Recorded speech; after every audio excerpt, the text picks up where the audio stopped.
Ce n'est pas grave de commettre des erreurs, c'est en faisant des erreurs qu'on apprend.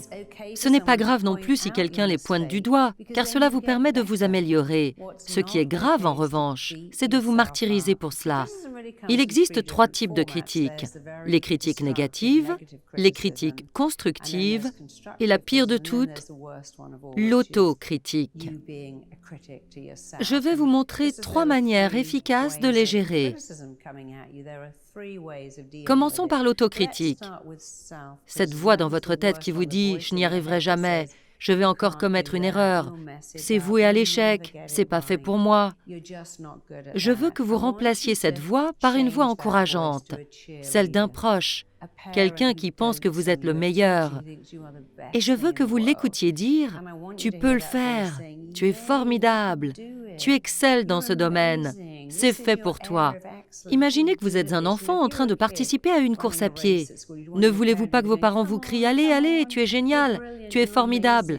Imaginez que vous êtes en train de faire un devoir à la maison ou à l'école et que vos parents ou votre professeur vous disent « Tu es brillant, tu es super bon en écriture, quel talent !» Je veux que vous deveniez ce parent aimant pour vous-même, ce professeur qui reconnaît tous vos mérites et vous encourage, qui est constamment en train de vous dire « Tu peux le faire, c'est du gâteau pour toi, les yeux fermés ». Ou bien, tu as les compétences, le talent, tu as lu ce livre, tu connais par cœur toutes les réponses, tu as étudié. C'est comme cela que vous allez arrêter d'être votre pire critique, en la rendant positive. Si vous avez l'habitude de vous dire « je me trompe tout le temps », remplacez-le par « je fais tout très bien ». J'oublie tout le temps quelque chose par « j'ai une excellente mémoire ». C'est la technique la plus importante. La deuxième technique, c'est lorsque vous recevez une critique négative du type « je ne sais pas pourquoi tu te proposes toujours pour parler en public, quel têtu » et que vous devez décider de ne pas y prêter attention. Je peux vous assurer que les gens qui critiquent tout le temps les autres sont encore plus critiques envers eux-mêmes. Ils sont profondément mécontents d'eux et c'est pour cela que vous ne devez pas vous laisser perturber. Si quelqu'un vous dit « ton discours n'était pas terrible », répondez-lui « je te remercie de me le faire savoir. Il s'agit de mon premier discours, je suis en train d'apprendre, mais j'y ai pris plaisir et le prochain sera encore mieux. » Ne répondez pas sur la défensive en disant « mais comment peux-tu dire ça ?» ou « c'est blessant ». Dites simplement « je te remercie, il est toujours possible de s'améliorer et c'est ce que je vais faire ». Et si quelqu'un vous dit des choses vraiment méchantes, rappelez-vous qu'il a certainement passé une mauvaise journée. Ne vous laissez pas perturber. Maintenant, passons à la critique constructive. Lorsque votre patron vous dit « vous travaillez très bien seul, mais en équipe, c'est pas ça » ou « vous êtes bon en vente, mais pas pour exposer ».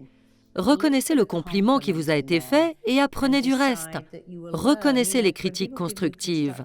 Quand j'enseigne, je demande toujours à mes élèves de me dire comment je peux m'améliorer. Quand les gens lisent mon livre, je leur demande « qu'est-ce qui vous a le plus plu et qu'est-ce qui vous a le moins plu ?» Je veux des critiques qui m'aident à progresser. Les entreprises aussi veulent des retours, même négatifs, car c'est comme cela qu'on progresse. Si votre patron ou votre conjoint vous dit « tu m'as déçu »,« tu n'es pas très doué pour ça » ou « je déteste quand tu fais ça », ne soyez pas sur la défensive. Apprenez et progressez.